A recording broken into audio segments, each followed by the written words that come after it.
नमस्कार दोस्तों, गुरु के धर्म वचन चैनल में आपका स्वागत है। बौद्ध धर्म विश्व के सबसे प्राचीन और सबसे प्रचलित धर्मों में से एक है।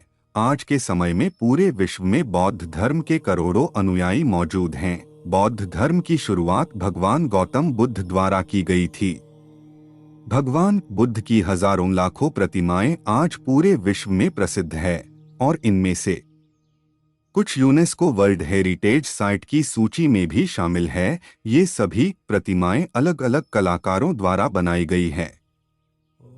लेकिन बुद्ध की सभी मूर्तियों में एक बात कॉमन देखने को मिलती है, वह समान चीज है, उनके बाल। गौतम बुद्ध की हर प्रतिमा में आपको घुंघराले बाल देखने को मिल जाएंगे, लेकिन क्या आप जानते हैं असलियत में बुद्ध के सिर पर जो हमें दिखाई देते हैं वो उनके बाल नहीं बल्कि ढेर सारे स्नेल है। बौद्ध धर्म के त्रिपट में से विनयपिटक ग्रंथ में बौद्ध भिक्षुओं के बारे में कई दिशानिर्देश दिए गए हैं। उन दिशानिर्देशों के अनुसार आत्मज्ञान की प्राप्ति के लिए आपका तन और मन बिल्कुल पवित्र होना चाहिए। अपने तन की पवित्रता के लिए ही बौद्ध भिक्षु अपने सिर का मुंडन करा लेते हैं, कहा जाता है।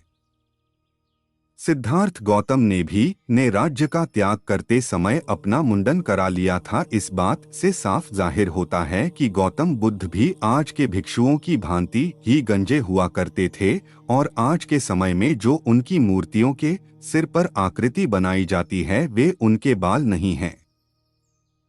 पौराणिक कथाओं के अनुसार एक समय गौतम बुद्ध पेड़ के नीचे बैठकर ध्यानमग्न थे। वे अपनी साधना में इतने ज्यादा लीन हो गए थे कि उन्हें बाहर की दुनिया के बारे में कोई सुध बुध नहीं रही। उस दौरान गर्मी का मौसम था और सूरज ठीक उनके सिर पर मौजूद था। जिस समय वे कड़ी तपस्या में मग्न थे, उसी दौरान एक स्नेल उनके पास से गुजर रहा था। भगवान बुद्ध के प्रताप को देखकर स्नेल वहीं रुक गया और सोचने लगा कि इतनी गर्मी में ये किस प्रकार साधना में लीन है। इनके सिर पर तो बाल भी नहीं है, ऐसे में इन महात्मा को अधिक गर्मी लग रही होगी। यह बात विचार करते हुए वह स्नेल गौतम बुद्ध के शरीर पर रेंगता हुए उनके सिर पर पहुंच गया। उसने सोचा, अगर मैं उनके सिर पर रहूंगा तो उन्हें गर्मी का एहसास कम होगा। जैसा कि आप जानते ही होंगे कि स्नेल का शरीर थोड़ा लचीला और नमी वाला होता है।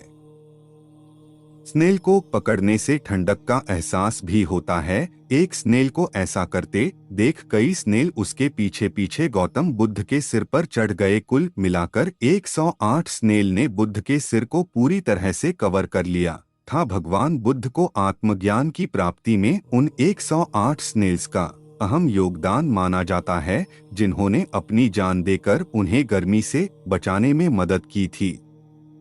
उन 108 स्नेल्स की स्मृति में ही भगवान बुद्ध की मूर्तियों के सिर पर आज घुंघराले बाल जैसी आकृति बनाई जाती है। वहीं कुछ लोग इस कहानी को सत्य नहीं मानते। उनके अनुसार भगवान बुद्ध की मूर्तियों के ऊपर वास्तव में बाल ही बने हैं। वन में विहार करते समय गौतम बुद्ध के बाल बढ़ गए थे और उन्हीं बालों के साथ वे तपस्या करने लग गए थे। तपस्या करने के दौरान अधिक गर्मी से उनके सिर के बाल जल गए और वे घुंघराले आकार के हो गए। आज भी विश्व के कई गर्म इलाकों में लोगों के बाल जलकर घुंघराले हो जाते हैं। इसी आधार पर भगवान बुद्ध के बाल घुंघराले बनाए जाते हैं। दोस्तों, आज के लिए इतना ही। अगर वीडियो अच्छा लगा हो तो चैनल लाइक, शेयर और सब्सक्राइब करें। और आप भी भोलेनाथ के भक्त हैं तो कमेंट बॉक्स में हर हर महादेव जरूर लिखें।